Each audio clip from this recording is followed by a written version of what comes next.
ہے نا 50 علماء کرام اسٹیج پر 3 جگہ اسکرین 2 جگہ اسکرین چاروں طرف لوگوں کا مجمع اتنا خرچ کیا تقریباً میں سمجھتا ہوں کہ ان لوگوں نے 1.25 لاکھ 1.5 لاکھ روپے کا خرچ کیا ہے یاد رکھیا اور یہ جوانوں کا عشق ہے جوانوں کا پیار ہے جوانوں کی محبت ہے دین سے اسلام سے قرآن سے اور نبی سے کہ انہوں نے اتنا خرچ کیا اور علماء کرام کو عزت بخشی مجھ کو اتنی دور سے بلایا سن لو قرآن پاک کی آیت میں نے آپ کے سامنے پڑھا کیا پڑھا فَمَن يَعْمَلْ مِثْقَالَ ذَرَّةٍ خَيْرًا يَرَهُ اللہ یہ فرماتا ہے سنو اللہ یہ فرماتا ہے فَمَن يَعْمَلْ مِثْقَالَ ذَرَّةٍ خَيْرًا يَرَهُ جو ذرہ برابر رائی کے دانے کے برابر رتی برابر خیر کا کام کرے گا بھلائی کا کام کرے گا اچھائی کا کام کرے گا اللہ فرماتا ہے یَرَهُ وہ اس کے اجر کو اس کے ثواب کو اس کے انعام کو اپنی آنکھوں سے دیکھ لے گا معمولی آپ نے کام نہیں کیا بہت بڑا کام کیا بہت بڑا کام کیا اور میرے پاس الفاظ نہیں کہ اس کا اجر کیا ہے اس کا ثواب کیا ہے اللہ یہ فرما رہا ہے کہ جو ذرہ برابر رائی کے دانے کے برابر رتی برابر اچھائی کا کام کرے گا بھلائی کا کام کرے گا خیر کا کام کرے گا اللہ کہتا ہے اس کے اجر کو اس کے ثواب کو اس کو انعام کو اپنی آنکھوں سے دیکھے گا میرے بھائیو سنو ہم نے علماء سے یہ بھی سنا ہے کہ پیارے آقا یہ فرماتے ہیں اماطۃ الاذی عن الطریق صدقۃ راستے سے تکلیف دہ چیز کا ہٹا دینا یہ بھی صدقہ ہے یہ بھی نیکی ہے راستے سے آپ جا رہے ہیں مولا بھی بڑا اچھا ہے پہلی مطلب نام سمجھنے ہاتھی کھانا پہلی مطلب اور مجھے کسی نے بتایا کہ گرڈا لائن دے کہتے ہیں واہ یار دنیا کے بڑے بڑے جانوروں کا نام یہاں پر ہے اور ایک جانور پورے ملک میں ستیہ ناش کر رہا ہے عجیب بات ہے سمجھ رہا ہے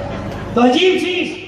کہ سنو اگر آپ گلی سے گزر رہے تھے گلی سے گزرتے گزرتے کانچ کا ٹکڑا پڑا تھا لوہے کا ٹکڑا پڑا تھا پتھر کا ٹکڑا پڑا تھا کیا آپ نے کچھ نہیں کیا چلتے چلتے صرف آپ کے دل میں آیا آپ کے دماغ میں آیا کہ یہ کانچ کا ٹکڑا ہے میری کوئی بہن گزرے گی میرا کوئی ہندو بھائی گزرے گا کوئی بھی خدا کا بندہ گزرے گا سنو بات کو پہلے یہاں کلیئر کر دیتا ہوں کہ یہ پیغام آج مفتی صاحب جو میں دے رہا ہوں یہ صرف مسلمانوں کے لیے نہیں ہے یہ بھی سن لو پہلے مجھے معلوم ہے کہ چاروں طرف میرے ہندو بھائی رہتے ہیں میرے دلت بھائی رہتے ہیں میرے کرسچن بھائی رہتے ہیں میرے جین بھائی رہتے ہیں اور میں جمعیت علماء کا صدر ہوں علاقے کا صدر ہوں ذمہ دار ہوں اور جمعیت علماء سنو کون سی جماعت ہے جمعیت علماء مفتی عمران صاحب بڑودہ والوں کو یہ بھی بتانا یہ جوانوں کو یہ بھی بتانا ضروری ہے کہ جمعیت علماء وہ جماعت ہے کہ جب ملک کو ضرورت تھی کہ انگریزوں کو بھگایا جائے تو یہی جمعیت علماء تھی جس جمعیت علماء نے گاندھی جی کو ساتھ لے کر پورے ملک میں اپنے کرائے سے گھمایا تھا اور ہندو مسلمانوں میں ایکتا کا پیار کا محبت کا ماحول بنایا تھا اور انقلاب زندہ باد اور انگریزوں ہندوستان چھوڑ دو یہ نعرہ لگانے والی اور ہندوستان میں ایکتا کا ماحول بنا کر انگریزوں کو بھگانے والی کوئی تحریک اور کوئی جماعت تھی تو وہ تھی جمعیت علماء جمعیت علماء معمولی جماعت نہیں اتراکھنڈ میں سیلاب آیا کیا ہوا اتراکھنڈ میں سیلاب آیا سیلاب میں اچھا اتراکھنڈ میرے ہندو بھائی آتے ہیں اتراکھنڈ میرے ہندو بھائیوں کا پوتر استھان ہے غور سے سننا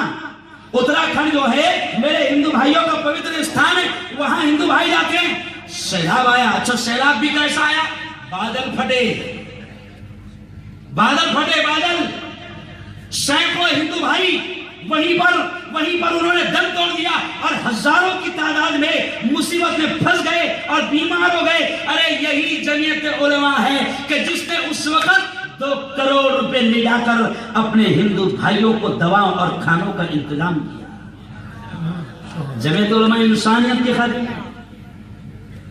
جمعیت علماء مانوتا کی خادم ہے جمعیت علماء انسانوں کی خدمت کرتی ہے ارے گجرات میں جب فساد ہوا دنگے ہوئے حالات خراب ہوئے تو گجرات کی تاریخ ہے کہ کروڑوں روپیہ جمعیت علماء نے ہندو مسلمان دلت کرسچن جین سب کی خدمت میں لگایا. جمعیت علماء کا پوری ہندوستان پر اور تمام انسانیت پر احسان ہے. میں اس کا ذمہ دار ہوں. اس لیے یہ بات پہلے کلیئر کر رہا ہوں کہ یہ مت سمجھو کہ میرا پیغام صرف مسلمانوں کے لیے ہے، بلکہ آج میں جو سناؤں گا وہ اللہ کا پیغام سناؤں گا.